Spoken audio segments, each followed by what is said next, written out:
Welcome back to the Sports News Analysis YouTube channel. My name is Mike.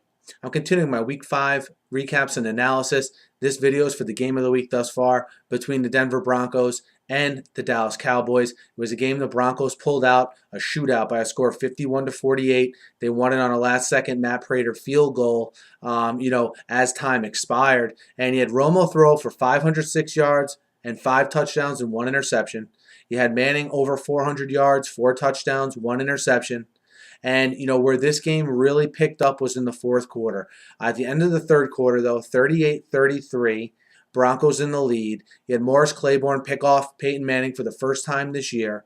The Cowboys are able to drive the ball down the field, and at the beginning of the fourth quarter, they're able to cash it in. Romo to Witten on a 10-yard touchdown. Terrence Williams then catches the 2-point conversion. So now, you have the Cowboys up by a score of 41-38.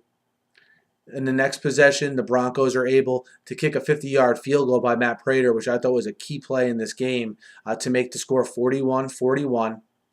Now you have the Cowboys drive right back down the field on the heels of a huge Dez Bryant reception. Romo hits Cole Beasley for a touchdown. Now it's 48-41. Cowboys. Broncos come way back again now here. We're at about 2.5 minutes to go in the fourth quarter. No Sean Moreno caps off a drive with a touchdown run. So now we're all knotted up at 48. The Cowboys on their ensuing possession, the play everyone's going to be talking about tomorrow, deep in his own end, Tony Romo throws an interception to Danny Trevathan. With that good field position and some time left on the clock, a little under 2 minutes at that time, Manning was able to make some key plays. They converted a first down. He was able to milk the clock down, and that's when you have the Prater field goal to win it. And, I know a lot of the focus is going to be on Romo tomorrow, and I get the fact that people get on him for throwing these interceptions late in games, but today to think Romo was the problem, I don't think is very just.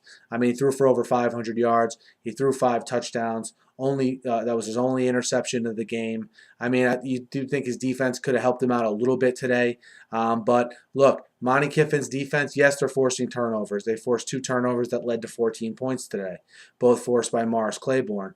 But, when are they going to be held accountable like Romo is, I guess is the point here. We'll see in the coming days, I guess. You had 3 Cowboy receivers go over 100 yards. Dez Bryant, Jason Witten, and Terrence Williams, who had an 82-yard touchdown catch, I thought, and definitely had his best game as a pro to date. Again, the Broncos are just a machine at this point. I mean, it's going to take a pretty strong effort all the way around. It's not only going to take forcing turnovers, it's going to take getting Manning off his spot, making him rattled to even have a chance to beat this team. Their defense definitely shows some holes today, but I don't know how many offenses have the firepower like the Cowboys do. Yeah, there's certain good players on certain offenses, some of which the Denver has faced already. But, they really had trouble with the prolific receiver in Dez Bryant when you threw in the combination of a speedster on the other side like Williams and a guy in the middle like Jason Witten. So maybe the Cowboys built a little bit of a framework to beat Denver. We'll see if other teams can capitalize on it. Denver moves again to 5-0. They will play Jacksonville next week and Dallas next week with a record now of 2-3, tied with the Eagles for first. Will host the Washington Redskins, who are, right in the thick of it too after their bye this week. Guys, let me know what you thought of this game. I thought the game of the week by far. Hit me up in the YouTube comments. Hit me up on Twitter at SNewsAnalysis. Be sure to subscribe to my channel, guys. I preview every game every week. I recap every game every week. And I'm always talking the news of the day in the NFL here. So be sure to subscribe. Thanks for listening, and have a great night.